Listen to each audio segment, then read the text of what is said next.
Witajcie w najnowszym filmie na moim kanale. Ponownie siedzimy, bardzo Was za to przepraszam, ale słuchajcie, jaki dzisiaj temat? Jak pewnie widzicie po tytule, będzie o gestach. Czemu postanowiłam nagrać taki film? Jest jeden powód oczywiście, dlatego że nagrałam shortsa i były pytania, że nie rozumiecie, o co chodzi w tym shortsie. Też widziałam po lajkach, że było ich mniej niż w innych filmach, to pewnie brak zrozumienia, o co chodzi. Więc postanowiłam, że nagram film o gestach, które nie do końca są zrozumiane przez Polaków, bo my po prostu takich gestów nie mieliśmy. W shortsie chodziło o jeden z gestów, który ja przywiozłam z Korei i używam go w Polsce. Tak.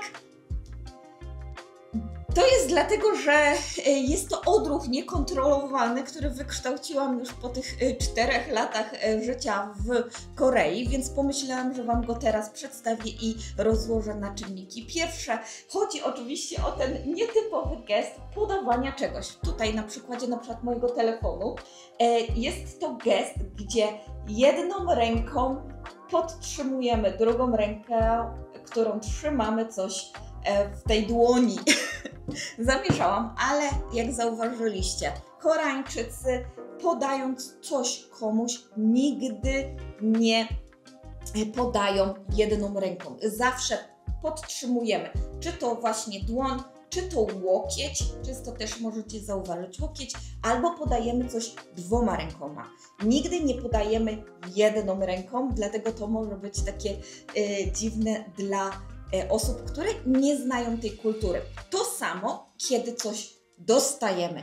Kiedy coś dostajemy, także nie bierzemy tego jedną dłonią, a na przykład właśnie 2. Jeżeli coś posiadamy w tej ręce i nie mamy możliwości na przykład zabrać 2, to właśnie trzymając tu możemy podłożyć rękę i zabrać tą rzecz od kogoś. Jest to bardzo taki gest, który pokazuje szacunek, który mamy do drugiej osoby, też wdzięczność za to, że coś dostajemy albo że coś dajemy komuś. Więc myślę, że to jest naprawdę fajny gest i z tego, co zauważyłam w komentarzach, wiele osób także uważa, że bardzo fajny i pokazujący szacunek dla drugiej osoby. Kolejną rzeczą, którą też u siebie zauważyłam, ale dopiero po tym, jak niektórzy z Was skomentowali mojego shortsa, że mają też odruch kiwania głową. I wtedy właśnie zauważyłam. I też moja siostra ostatnio w sklepie mówi: o, Martyna, patrz, znowu to robisz. A ja po prostu, dając kartę pani w sklepie, zrobiłam takie coś. Takie kiwnięcie, jakby dygnięcie, nawet nie samą głową, ale całym ciałem. To także jest okaz szacunku i pokazania to, że szanujemy drugą osobę. Myślę, że to też jest taki odruch niekontrolowany, który przywiozłam z Korei. To jest też odruch, który jest na przywitanie, kiedy wchodzimy do sklepu. Często Annyeonghaseyo. Właśnie w taki sposób witamy się z obsługą. Myślę, że to jest bardzo fajny gest i cieszę się, że te gesty u mnie możecie zauważyć, jeżeli spotkacie mnie oczywiście na żywo, ale nie muszę się ich wstydzić i nie muszę myśleć, że będąc w Polsce powinnam się ich oduczyć, chociaż inne osoby na to zwracają uwagę, kasjerki na przykład, czemu ty tak robisz? Więc czasami może to być troszkę awkward, ale wydaje się to bardzo fajne przyzwyczajenie. Kolejny taki nietypowy gest, który jest także za granicą, czyli na przykład w Polsce, w innych krajach, to jest przywołanie kogoś. Tylko tak jak w Polsce byśmy zawołali: chodź tutaj, to w Korei wygląda to inaczej. W Korei zamiast ręka wyprostowana do góry, dajemy na dół i wołamy w taki sposób. Wiele razy mój mąż wołał mnie w taki sposób, ja się tak zastanawiam, o co ci chodzi? Czemu tak do mnie robisz? Nie rób tak. A on mówi, że w Korei właśnie w taki sposób, jeżeli chcemy kogoś przywołać, kiedy chcemy kogoś zaprosić gdzieś, powiedzieć chodź do nas, to widzicie, u mnie zostało to po polsku. Ja robię tak, nawet odruchowo, a mój mąż robi i też możecie to zauważyć na przykład w dramach. I myślę takich gestów właśnie, jeżeli chcemy poznać bliżej kulturę, w dramach możemy je zauważyć. Kolejny gest, który możecie zauważyć także w dramach, to oczywiście nie chcę tak, nie będę robiła, nie każ mi. To jest gest, który mój syn wziął sobie do serca. Za każdym razem, kiedy chcę powiedzieć nie chcę tego robić, to za każdym razem robi tak. I ja chyba odruchowo w taki sposób przez te 4 lata chyba zrobiłam 4 razy, może 3 razy, więc nie korzystam często, ale za to mój syn jest tego fanem. I w Polsce także, kiedy babcia do niego mówi idź, zrób coś, to on mówi nie będę tego robić. Więc jest to taki gest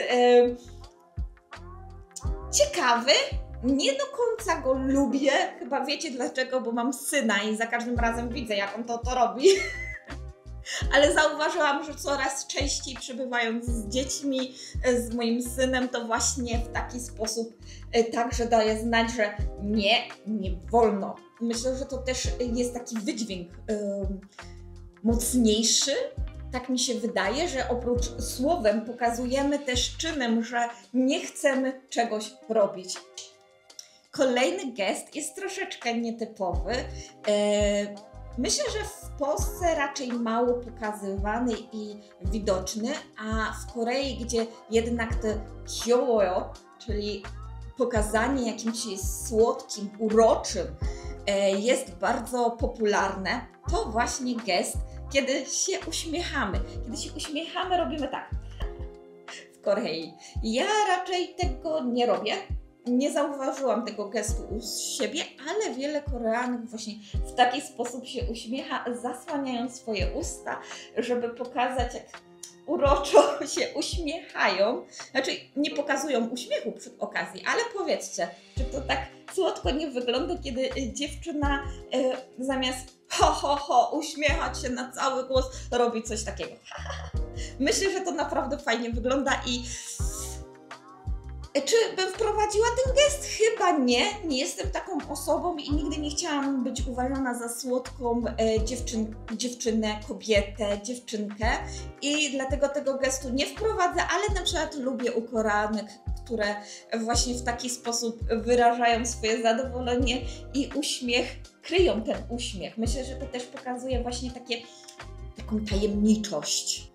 I coś dla fanów, którzy lubią pójść wieczorem i odprężyć się przy kieliszku, bo jest także gest na to, żeby pokazać, że chodź, idziemy się napić. O, widzicie, znowu to zrobiłam. Chodź, idziemy się napić.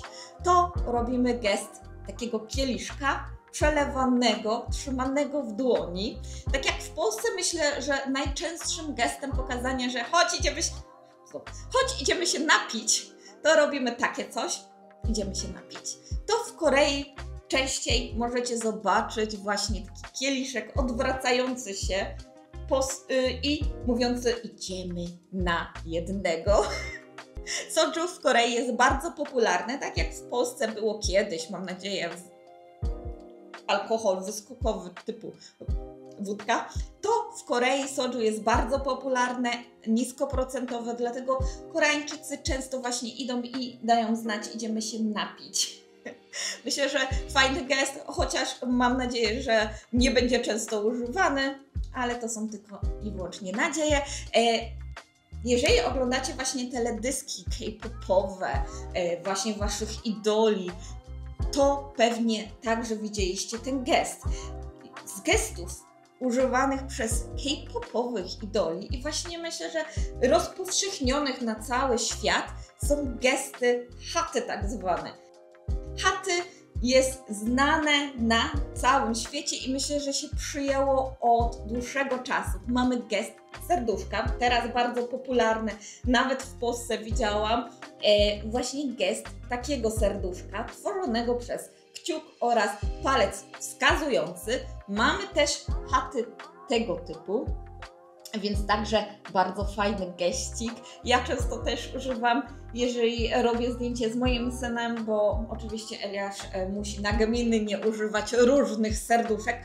Powiem Wam szczerze, jak mówimy, chodź zrobimy Ci zdjęcie, to on ma serię całą robienia serduszek. Takich serduszek naprawdę uwielbia robić serduszka do zdjęć i czasami moja cała galeria zdjęć jest właśnie z serduszkami mojego syna. Kolejnym gestem to oczywiście jest Victory. Też kojarzycie właśnie z K-popowych, z teledysków, nie tylko z teledysków, fan meetingów, z wszystkich koncertów. To taki gest Victory jest bardzo popularny w Korei. To są moje wszystkie gesty, które znam, kojarzę i chciałam się z Wami podzielić. Dajcie znać, czy kojarzycie jakieś gesty, czy używacie jakieś gesty, bo to też jest ważne, czy także przyjęliście niektóre z nich u siebie i z nich korzystacie. Oczywiście to już jest koniec filmu, więc jak zawsze zapraszam Was do polajkowania, subskrypcji kanału i będziemy się widzieć kolejnym razem. Lofty!